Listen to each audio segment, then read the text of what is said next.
Raúl era un hombre a los que ya lo llamamos bastante grande. Tenía 78 años de edad y estaba diagnosticado con un cáncer terminal. Tenía algo pendiente. En su juventud, él había hecho mucho por trabajar y mantener a su esposa y a su única hija. Pero el trabajo siempre lo llevaba a lugares distantes, por lo que existía esa separación emocional y física entre él y esos dos seres amados. Con el tiempo, la hija fue resintiendo todo este distanciamiento. De igual forma, la esposa lo sentía a tal punto de que un día llegaron a la separación total y no mirarse más. Al llegar a esta etapa de la vida, el pobre Raúl sintió que había fracasado, que le había faltado a su esposa, que le había faltado a su hija, y no se perdonaba, pero tampoco les perdonaba a ellas el haberse separado.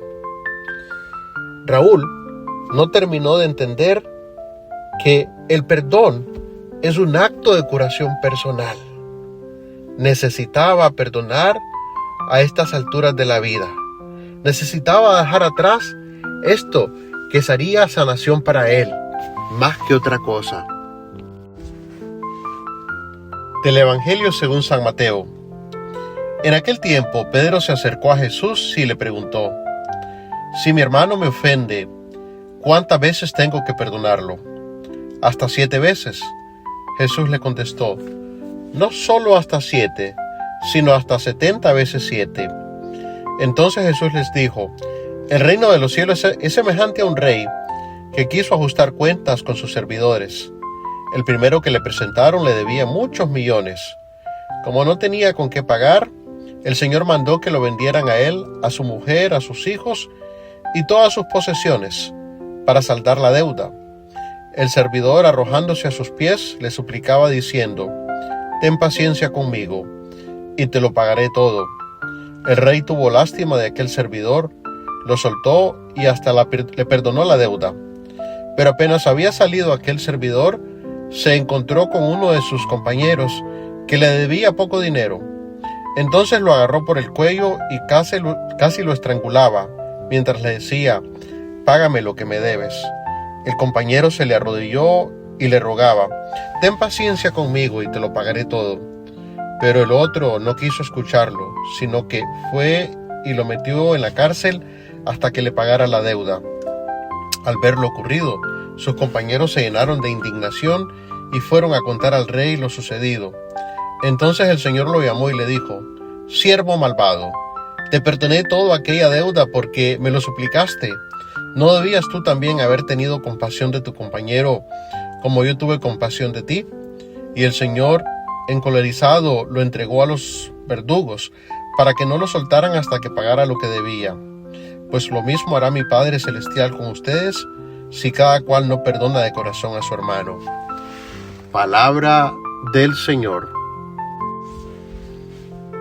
Hoy Pedro realiza una pregunta que quizás cualquiera de nosotros la habría hecho.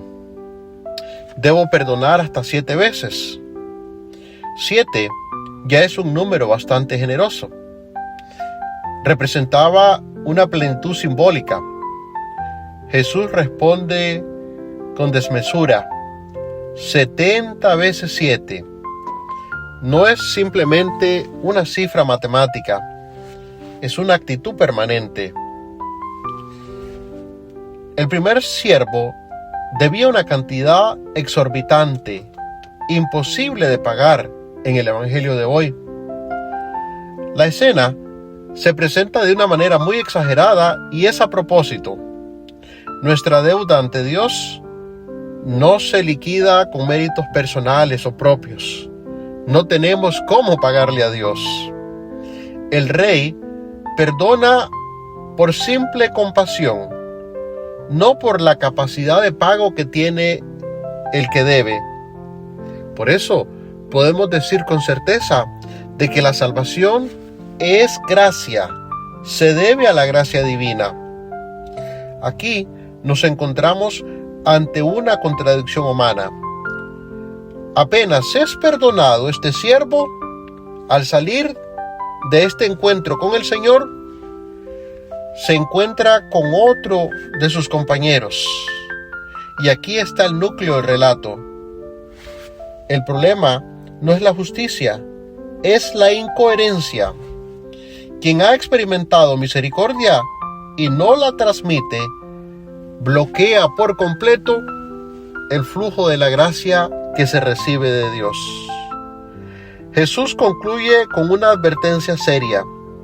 Si no perdonan de corazón, no es un perdón formal, es interior. No es simple diplomacia social, es transformación real. El resentimiento retenido nos encarcela más que al otro. Cuando nosotros leemos el libro de Daniel, encontramos una oración que Daniel la hace desde el exilio. La hace en un lugar árido, en donde no existe un templo, una estructura o ningún tipo de seguridad. Pero Daniel lo hace con lucidez y lo hace desde su propia fragilidad, abriéndose a la misericordia de Dios. Se sabe pequeño y pide perdón.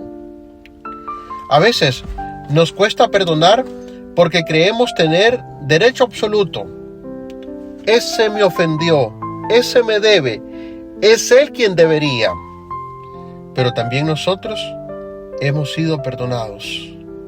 La memoria de la propia fragilidad es antídoto contra la dureza. Perdonar no significa que yo apruebo el acto injusto del otro. Significa, en primer lugar, renunciar a cualquier tipo de venganza. El perdón no es un sentimiento ingenuo. Es una decisión que implica verdadera espiritualidad. El Evangelio jamás estará en contra de la justicia. El Evangelio no es injusto. El Evangelio remarca, resalta, destaca la misericordia. Durante este tiempo de Cuaresma es importante ajustar nuestro interior y también cuestionarnos: ¿a quién no he perdonado sus faltas? ¿A quién yo le exijo pago emocional? El perdón no siempre restaura la relación perdida, pero siempre nos liberará el corazón. Esa es una paga maravillosa. De lo contrario, viviremos en una cárcel interior. El siervo del Evangelio termina entregado a los verdugos. El resentimiento sostenido termina volviéndose contra nosotros. La falta de misericordia es autodestructiva. Si no practico la misericordia, si no perdono, si no me abro al otro, terminaré yo autodestruyéndome. Oración del día. Señor, me has perdonado más de lo que yo podría comprender. Permíteme tener un corazón libre de rencor. Si hay deudas que sigo reclamando, enséñame a soltarlas. Que mi perdón no sea superficial, que sea auténtico y verdadero. Amén. Propósito del día. Hoy daré un paso concreto hacia el perdón. Oraré por las personas que más me cuesta perdonar.